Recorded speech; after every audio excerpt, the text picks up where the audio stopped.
Hello friends, welcome back in our MCQ session.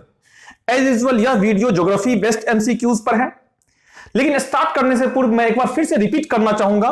हमारे इस series के दो इंपॉर्टेंट कैरेक्टरिस्टिक्स है। फर्स्ट, जितने भी क्वेश्चंस आप इसमें देखेंगे all are based on your exam pattern. जो अभी एग्जाम का हमारा ट्रेंड है, जो बीपीएससी एग्जाम का ट्रेंड है, उसके अकॉर्डिंग ये सारे क्वेश्चंस डिजाइन किए गए हैं। सेकेंड जो इंपॉर्टेंट कैरेक्टरिस्टिक्स है वह है इस क्वेश्चन के साथ मैं डिटेल एक्सप्लेनेशन दे रहा हूं, और डिटेल एक्सप्लेनेशन देने का मेन ऑब्जेक्टिव है जो आपको ना केवल क्वेश्चन आप समझे बल्कि उससे रिलेटेड जो टॉपिक है उसके ऊपर भी बेहतर अंडरस्टैंडिंग आपका डेवलप हो पाए। तो let us start with first question. तो माय फर्स्ट क्वेश्चन जो है वह world desert, world tropical desert और वर्ल्ड ट्राइब से रिलेटेड है। प्रीवियस ईयर में भी देखेंगे इस ट्रेंड पे क्वेश्चंस आ रखे हैं और ऐसे क्वेश्चंस आने की पॉसिबिलिटी बनती है। तो मेरा पहला क्वेश्चन ही है, इन व्हिच ट्रॉपिकल डेजर्ट, किस उष्णकटिबंधीय मरुस्थल में, ट्रॉपिकल मींस होता है उष्णकटिबंधीय मरुस्थल में, Bushman tribes are found, Bushman जनजाति पाए जाते हैं। Options are Nubian desert, Namib desert, Kalahari desert, Sahara desert, none of the above और more than one of the above, जैसा कि बीपीएससी में पैटर्न है ई ऑप्शंस का। तो right answer, our right answer is Kalahari desert. अब देखेंगे यहां पे कालाहारी डेजर्ट जो ये सही आंसर है, लेकिन इस कालाहारी डेजर्ट का लोकेशन कहां है? तो कालाहारी डेजर्ट का लोकेशन आप देखेंगे तो कालाहारी डेजर्ट अफ्रीका में है। तो अब इंपॉर्टेंट है, अफ्रीका में टोटल डेजर्ट कितने हैं? कभी कभी इस तरह के भी क्वेश्चन होते हैं, तो यह कालाहारी डेजर्ट है। ध्यान रखना है, कहीं कहीं किसी किसी बुक में नामीब डेजर्ट और कालाहारी डेजर्ट दोनों में रहता है, दोनों दे दिया था, लेकिन वह एरर है। इसका जो नेटिव है, जो मूल निवास है, जहां पे यह परमानेंट अस्थाई करता हुआ कौन सा है? Kalahari desert. That's our answer is Kalahari desert. यह अफ्रीका में है कालाहारी डेजर्ट। नामीब डेजर्ट है नामीबिया में। कालाहारी डेजर्ट देखेंगे आप बोत्सवाना में है। इसका लोकेशन आप देख रहे होंगे कौन सा कंट्री है? बोत्सवाना। इसके अलावा भी अफ्रीका में दो तीन डेजर्ट हैं। एक है, ध्यान रखना, नूबियन डेजर्ट। याद रखो, याद रखिएगा, नामीब डेजर्ट और नूबियन डेजर्ट दोनों नाम से थोड़ा सा सिमिलर है, लेकिन Nubian desert north east part में है, जैसा कि आप देख पा रहे होंगे, रेड सी के सहारे हैं, जबकि नामीब डेजर्ट कहां है? वह अटलांटिक ओशियन के कोस्ट पे है। तो यहां पे कंफ्यूज नहीं करना। और दूसरा क्या है? सहारा डेजर्ट, जो विश्व का सबसे बड़ा मरुस्थल है, ये एरिया, ये सहारन डेजर्ट का एरिया है। तो अफ्रीका में मोस्टली 4 डेजर्ट इंपॉर्टेंट है on the basis of geographical location. पहला सहारा डेजर्ट, दूसरा नूबियन डेजर्ट, तीसरा नामीब डेजर्ट और चौथा कालाहारी डेजर्ट। तो कालाहारी डेजर्ट में बुशमैन ट्राइब पाया जाता है। Right answer is Kalahari desert. एक इंपॉर्टेंट पॉइंट और समझिएगा, जितने भी ट्रॉपिकल डेजर्ट होते, जैसे नामीब डेजर्ट ही है, ट्रॉपिकल उष्णकटिबंधीय मरुस्थल का उदाहरण है। मैक्सिमम उष्णकटिबंधीय मरुस्थल जो है वह कहां है? वह महाद्वीप के वेस्टर्न कोस्ट पे है। कहां है? पश्चिमी तट पे है। और उष्णकटिबंधीय मरुस्थल के सहारे जो जलधारा चलती है वह हमेशा कोल्ड करंट चलती है। बेंगवेला, यहां पे कौन सी करंट है? बेंगवेला करंट है। बेंगवेला करंट भी कैसी जलधारा है? ठंडी जलधारा। यह एक कॉम्बिनेशन होता है ट्रॉपिकल डेजर्ट और ओशियन करंट का, जलधारा का। तो ट्रॉपिकल डेजर्ट के सहारे कौन सी जलधारा होती है? ठंडी जलधारा। मैक्सिमम ट्रॉपिकल डेजर्ट जो कहां लोकेट है? कॉन्टिनेंट के वेस्टर्न कोस्ट पे। All are important for your exam, इसलिए मैंने कहा डिटेल्ड एक्सप्लेनेशन जो है वह इजीली आपको क्वेश्चन तक पहुंचाएगा। तो according to this question our answer is Kalahari desert. अब आइए देखते हैं सेकंड क्वेश्चन क्या है। Which one of the following state is a leading producer of pulses in India? Obvious सी बात है, दलहन का सबसे बड़ा उत्पादक राज्य कौन सा है? तो राइट आंसर इज मध्य प्रदेश। इसका राइट आंसर क्या है? मध्य प्रदेश है। लेकिन इंपॉर्टेंट है, याद रखना है, इंडिया के कंटेक्स्ट में, इंडिया के कंटेक्स्ट में आप देखेंगे अगर, तो इंडिया जो है वह दलहन के, पल्सेस के प्रोडक्शन में फर्स्ट पोजीशन रखता है। इस तरह के क्वेश्चंस भी आते हैं, ध्यान रखना है, बहुत इंपॉर्टेंट है। इंडिया दाल का सबसे बड़ा उत्पादक, लार्जेस्ट प्रोड्यूसर है। दूसरा सबसे बड़ा इंपॉर्टेंट है, इंपॉर्टेंस है पल्सेस को लेकर के, इंडिया ही वर्ल्ड का सबसे बड़ा कंज्यूमर भी है, सबसे बड़ा उपभोक्ता भी है।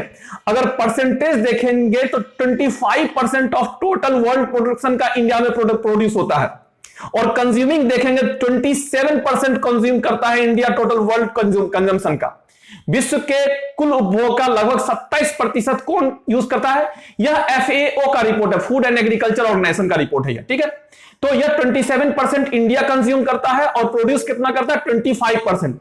यहां पे गैप भी दिख रहा है, 2% का गैप है, 2% हम अधिक उपभोग करते हैं, तो ऑब्वियस सी बात है 2% हम क्या करते हैं, इंपोर्ट करते हैं। और वर्ल्ड इंपोर्ट का डेटा अगर आप देखेंगे तो टोटल वर्ल्ड इंपोर्ट का 14% इंडिया इंपोर्ट करता है। 14% विश्व आयात का दलहन कौन आयात करता है, भारत आयात करता है। 3-4 फैक्ट्स इंपॉर्टेंट है, देखेंगे बीपीएससी में इस तरह के क्वेश्चंस पूछे जाने के ट्रेंड है। तो मैंने पहले ही बोला था एमसीक्यू क्वेश्चंस है, क्वेश्चन नॉर्मल क्वेश्चन है, लेकिन इंपॉर्टेंट है इसका डिटेल्ड एक्सप्लेनेशन। तो फिर से मैं एक बार रिपीट कर रहा हूं, which one of the following state is the leading producer of pulses in India? Right answer is Madhya Pradesh. अब इंपॉर्टेंट है इंडिया जो है, इंडिया फर्स्ट प्रोडक्शन में, वर्ल्ड प्रोडक्शन में भी फर्स्ट पोजीशन है, वर्ल्ड कंजम्पशन में भी फर्स्ट पोजीशन है। 25% वर्ल्ड प्रोडक्शन का इंडिया में प्रोड्यूस होता है, टोटल कंजम्पशन का 27% इंडिया कंज्यूम करता है। तो प्रोडक्शन और कंजम्पशन में यहां पे गैप दिख रहा है आपको, 2% का गैप है। इसलिए इंडिया जो 14% विश्व के कुल दाल आयात का 14% केवल कौन आयात करता है, इंडिया आयात करता है। These are important facts for your upcoming BPSC exam. तो आइए देखते हैं थर्ड क्वेश्चन क्या है हमारा। Third question, national waterways two connect, बहुत इंपॉर्टेंट क्वेश्चन है, इस तरह के क्वेश्चंस आते रहते हैं। जो जलमार्ग है, राष्ट्रीय जलमार्ग, वह 2 कनेक्ट करता है, हल्दिया इलाहाबाद, सादिया धुबरी, कोट्टापुरम कोल्लम, पटना टू हल्दिया। तो right answer is B, Sadiya से धुबरी को कनेक्ट करता है वाटरवेज 2। तो ध्यान रखना है वाटरवेज हमारे यहां 5 वाटरवेज डेवलप हो चुके हैं। यह NW1 का है, यह NW2 का है। NW1 हमारा सबसे लार्जेस्ट है, इलाहाबाद से हल्दिया तक है। NW5 है, यह NW4 है, NW3 है। यह मैंने मैप पे दे रखा है, इसको आप लोग एक बार वॉच कर लीजिएगा। Next question, Which state has the largest coastal line? West Bengal, Gujarat, Maharashtra, Tamil Nadu. अब यहां पे इंपॉर्टेंट है किस राज्य की तट रेखा सबसे लंबी है, तो right answer is Gujarat. Right answer क्या है इसका, गुजरात है। क्यों गुजरात है, क्योंकि गुजरात की जो कोस्टल एरिया है वह देखेंगे आप इस तरह से कटा चटा डेंड्रेटिक है। तो इस डेंड्रेटिक होने के कारण क्या होती है, इसकी लंबाई अधिक हो जाती है। अब यहां पे आपको देख इस तरह का बीपीएससी क्वेश्चन पूछ रखा है। एक बार बहुत सारे ऑप्शंस थे, ऑस्ट्रेलिया भी था और कनाडा भी था। ऑस्ट्रेलिया और कनाडा के कोस्टल लाइन के डिफरेंस को देखा जाए तो कनाडा की तटीय रेखा जो है उसकी लंबाई अधिक है एज कंपेयर टू ऑस्ट्रेलिया के। तो आपको यहां पे अगर इस तरह के क्वेश्चंस वर्ल्ड वाइड अगर डिफरेंट कंट्री से इंटरलिंक करके पूछा जाता है तो आपको क्या करना है, जिस कंट्री का तट रेखा जो है वह अधिक कटा छटा हो, दंतुरित हो, उसकी लंबाई अधिक होगी as compare to straight coastal line के। तो वहां पे आपको आईक्यू से क्या करना, उसका आंसर करना। अब आइए देखते हैं हमारा नेक्स्ट क्वेश्चन क्या है। Yes, which straight connect the Persian gulf and gulf of Oman, बहुत इंपॉर्टेंट रहा है।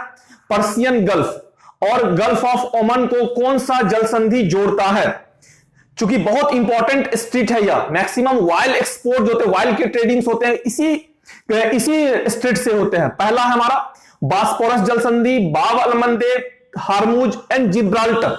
तो right answer is Hormuz straight, Hormuz जल संधि। तो अब यहां पे इंपॉर्टेंट है हार्मुज जल संधि किसको किसको कनेक्ट करता है, gulf of Persian and gulf of Oman को।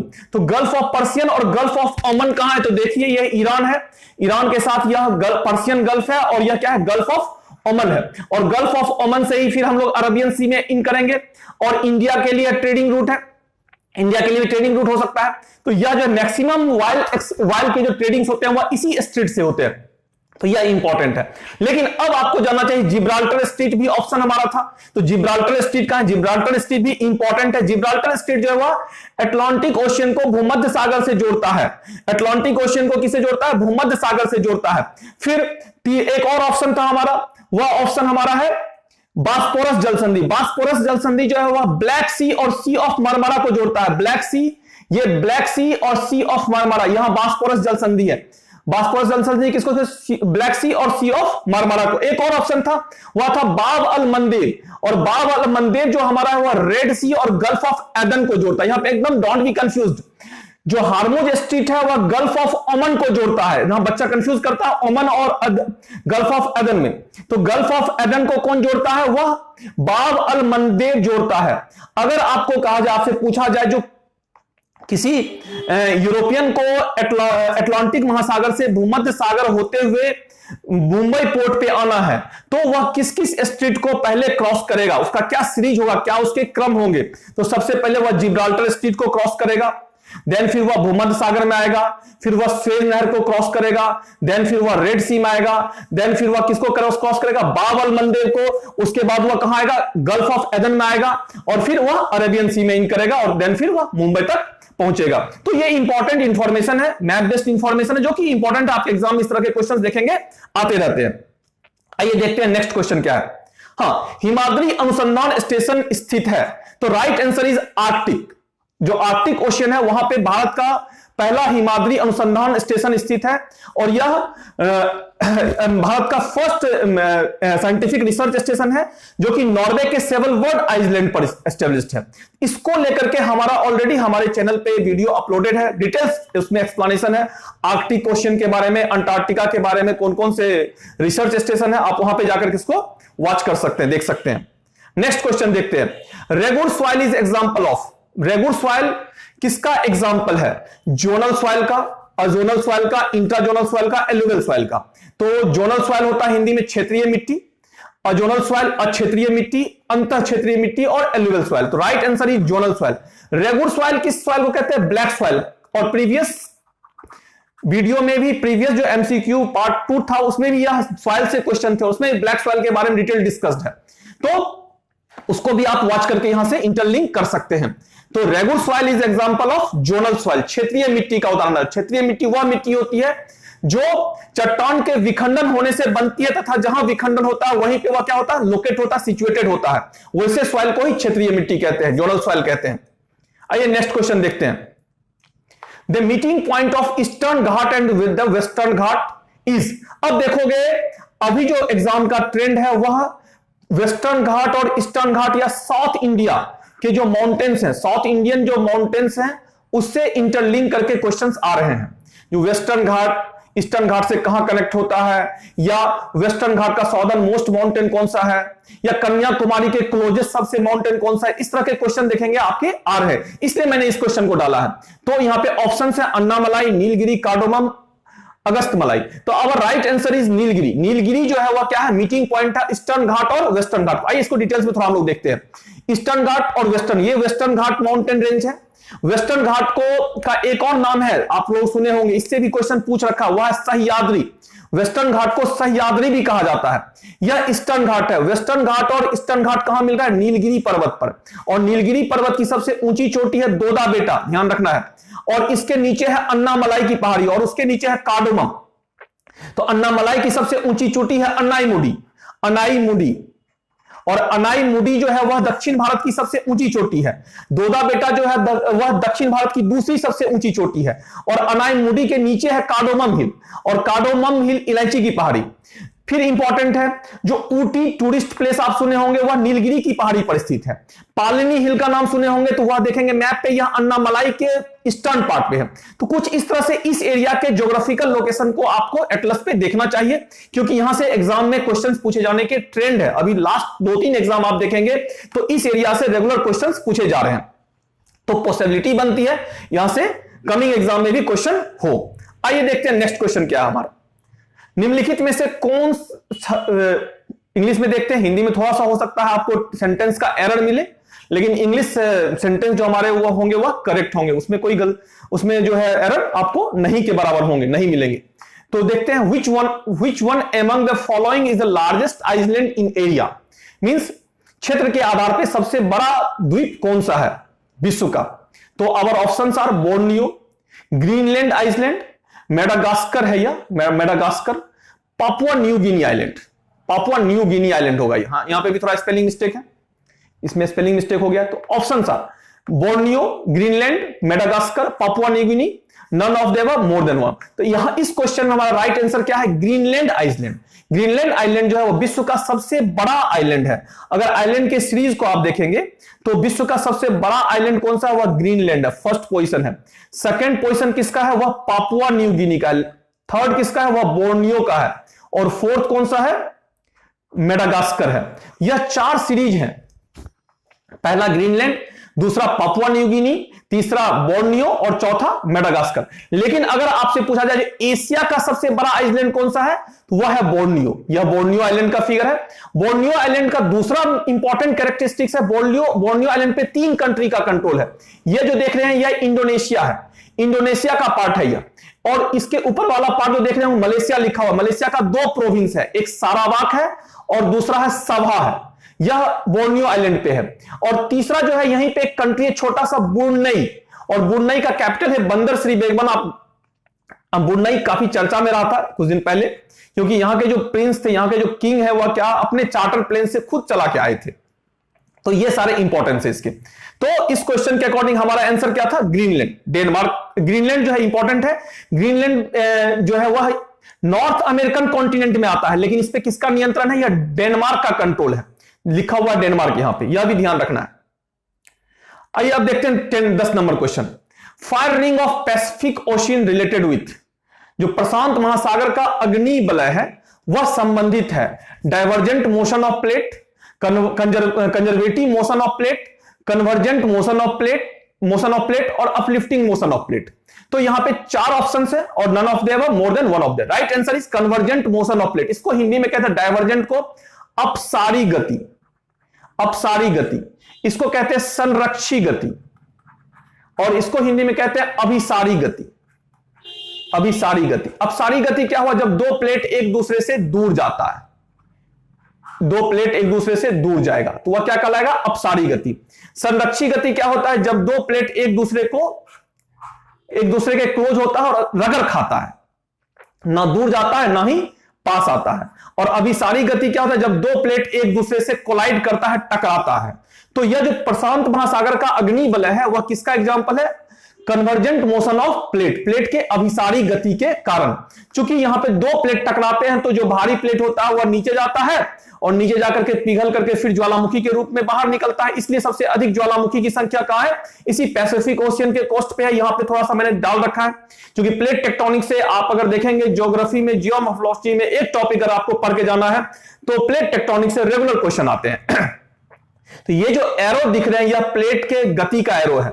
ये यूरेशिया प्लेट है और ये देखिए पैसिफिक प्लेट है। यह पैसिफिक प्लेट और यूरेशिया प्लेट आपस में टकरा रहे हैं। यह देखिए इंडियन प्लेट है, इंडियन प्लेट का मूवमेंट यूरेशियन प्लेट की ओर है, तो यही हिमालय है, हिमालय। उसके बाद आप देखेंगे पैसिफिक प्लेट और अटलांटिक प्लेट के सहारे आप देखेंगे जो प्लेट का डाइवर्जेंस हो रहा है, इसलिए अटलांटिक, मिड अटलांटिक कटक के सहारे जो है वह क्या हो रहा है, नए क्रस्ट का फॉर्मेशन हो रहा है, और अटलांटिक ओशियन का क्या हो रहा है, एक्सपांशन हो रहा है। कुछ और इंपॉर्टेंट क्वेश्चंस होते हैं, नंबर्स ऑफ प्लेट, छोटे प्लेट, बड़े प्लेट पूछे जाते हैं। स्कोकस प्लेट पूछा गया है, नाजका प्लेट, स्कोशिया प्लेट, ये कुछ इंपॉर्टेंट छोटे प्लेट है, उसका लोकेशन याद रखना है, क्योंकि यहां क्वेश्चन ये सब होते हैं। आइए देखते हैं नेक्स्ट क्वेश्चन क्या है। Which mountain is example of new folded mountain, नवीन बलित पर्वत का उदाहरण है। पहला ऑप्शन है हमारा हिमालय, दूसरा है सतपुरा, तीसरा रॉकी, चौथा है Vindhyachal mountain. None of them, more than one of them. तो यहां पे राइट आंसर होगा हमारा क्या, E, Rocky and Himalaya. Rocky Andes, Rocky North America में है, एंडीज साउथ अमेरिका में, और हिमालय और Atlas mountain are example of new folded mountain. नवीन बलित पर्वत है जिसका फॉर्मेशन कब हुआ, अल्पाइन भूसंचलन से हुआ है। अल्पाइन भूसंचलन न्यूएस्ट माउंटेन बिल्डिंग मूवमेंट है। ये हिमालय है, आप देख पा रहे होंगे, हिमालय, रॉकी, एंडीज और आल्प्स, और ये सारे क्या है, यह न्यू फोल्डेड माउंटेन। यह मैंने डिस्ट्रीब्यूशन डाल रखा है माउंटेन का। एक और इंपॉर्टेंट है, यहां पे आल्प्स माउंटेन है, यूरोपियन माउंटेन है, लेकिन एक और माउंटेन है सॉदर्न आल्प्स। कंफ्यूज नहीं करना, सॉदर्न आल्प्स न्यूजीलैंड में। यह कहां है, यह न्यूजीलैंड में। क्यों न्यूजीलैंड में आल्प्स का माउंटेन का नाम आल्प्स ही पड़ा है, क्योंकि ऑब्वियस सी बात है, न्यूजीलैंड का मैक्सिमम पॉपुलेशन कौन सा, यूरोपियन पॉपुलेशन है, ब्रिटिश पॉपुलेशन है, इसलिए इसका नाम क्या पड़ा है, इसी यूरोपियन माउंटेन के नाम पे सॉदर्न आल्प्स पड़ा है। तो इस तरह से हमारे कुछ ज्योग्राफी बेस्ड एमसीक्यूज क्वेश्चंस हैं जो आपके अपकमिंग एग्जाम के लिए इंपॉर्टेंट है। यह सीरीज रेगुलर चल रहा है, बैक टू बैक चल रहा है। साइंस और ज्योग्राफी बैक टू बैक चल रहे हैं, और कमिंग डेज में आपके इकोनॉमिक्स भी होंगे, पॉलिटी भी होंगे। यह टॉप 100 क्वेश्चन का हमने एक सीरीज तैयार किया है, और इस टॉप 100 क्वेश्चन हर एक सब्जेक्ट से होंगे, जिससे कि जिसके आसपास से ही एग्जैक्ट हो सकता है क्वेश्चन हो, एग्जैक्ट भी हो सकता है, या उसके आसपास से ही आपके क्वेश्चन होंगे। तो इंपॉर्टेंट है, अगर आपको हमारा चैनल अच्छा लगा, वीडियो आपको लग रहा है जो आपके बेनिफिट के लिए है, वीडियो से आप सेटिस्फाइड है, तो इसको सब्सक्राइब तो करना ही चाहिए। इंपॉर्टेंट है ये हमारे लिए भी और आपके लिए भी, क्योंकि इससे आपके पास क्या होगा, राइट टाइम पर राइट इंफॉर्मेशन पहुंचते रहेंगे। कुछ टॉपिक वगैरह भी हम लोग स्टार्ट कर रहे हैं, टॉपिक बट डिफरेंट सब्जेक्ट के, वो भी आप तक पहुंचते रहेंगे। करंट अफेयर्स के टॉपिक पहुंचते रहेंगे। ठीक है, तो इसको सब्सक्राइब कीजिए। Thank you, thanks a lot all of you.